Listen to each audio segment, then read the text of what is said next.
Probably this is just a bet because it happened to me. You have seen at least one old gentleman performing this exercise with his legs crossed or either above the floor in a very strange position. And you may have wondered what's happening here. And it's magnificent. That is not the way to bench. You can't do pretty heavy weights, and the bar is coming to the neck. With my hands about shoulder width, I lower the bar down to the bottom of my neck, then push, just shy of locking out. I do this because I feel it causes less stress on the joints. I pyramid up in weight about 5 sets. But instead of laughing or ranting about what's the optimal way to bench and why you should bench in a certain way, you decide to look this weird contraption and you realize that this is another invention from Vince Gironda, which is a pretty legendary figure and very intelligent one in bodybuilding history. You figure out that this exercise was invented to target the upper chest, and some people have it in very high regards, mainly because what it does, according to these people and sometimes very famous bodybuilders and coaches, it develops more the upper chest than the lower portion of it, creating this silver plate chest that Vince Gironda and other old school bodybuilders had at the time before the 70s. I think this is a bit controversial because if you look at Vince Gironda, he was posing much more in a certain way. It reminds me,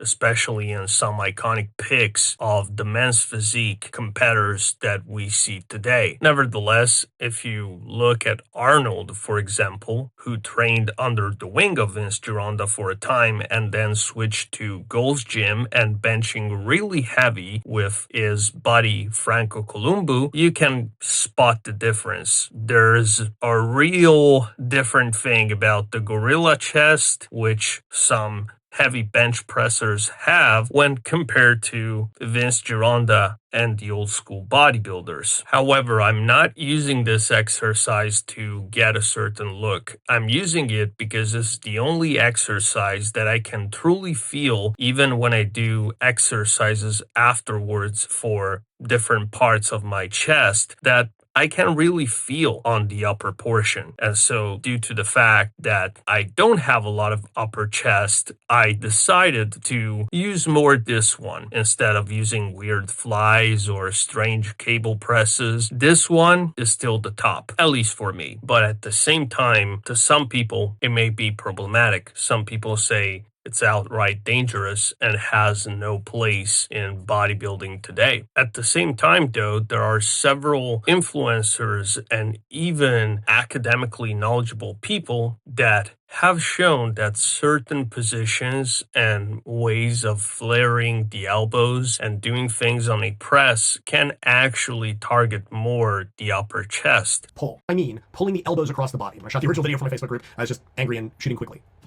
Push. Pull the elbows across. See the difference? Push.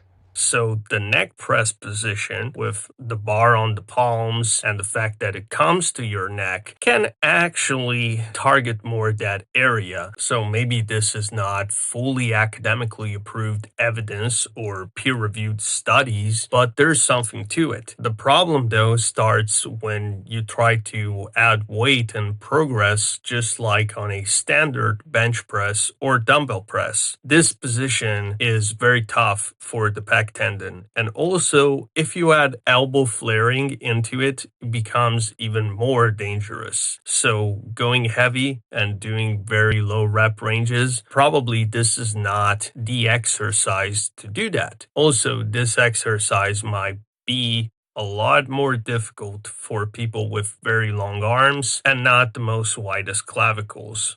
Limb dominant folks will always kind of struggle with presses. I know there are outliers, but for the most part, if you are limb dominant, you're going to struggle. You don't have TRX arms. And so what it means is that you will have a lot more range to cover in the exercise. And also at the bottom, you're in a very strained position and you don't want the weight to crush your neck. This exercise has a place, but the place comes after doing the basic work. What I've done in my own case is bringing up all the neutral grip presses, such as dumbbell presses, working with machines, and get to pretty heavy weights. And after that, I do stuff like this. And just now, to bring up more of a part of the chest that I never really brought up that much. This is the best way to go about things, and I think that a lot of people tend to forget it. They see a weird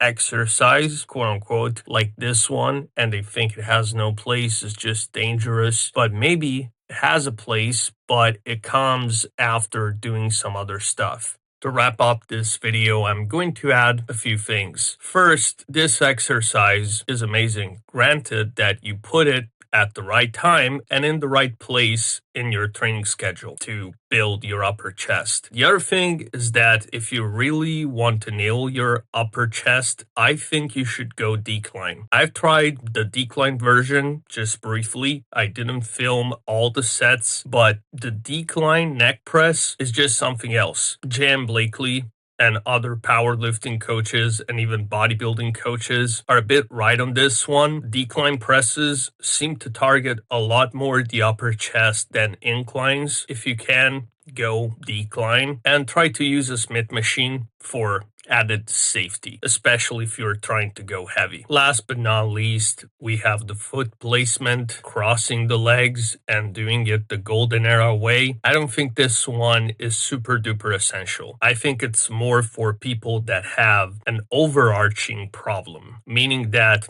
they are so used to arching on a press and they have a pretty big arch that it actually defeats the purpose of the exercise. But in my case, I like to stick to the ground to have a little bit more of support. And that's it for the video. Make sure to not judge a book by its cover. Thanks for watching. Like, share, comment, and subscribe. It really helps me a lot. And see you soon.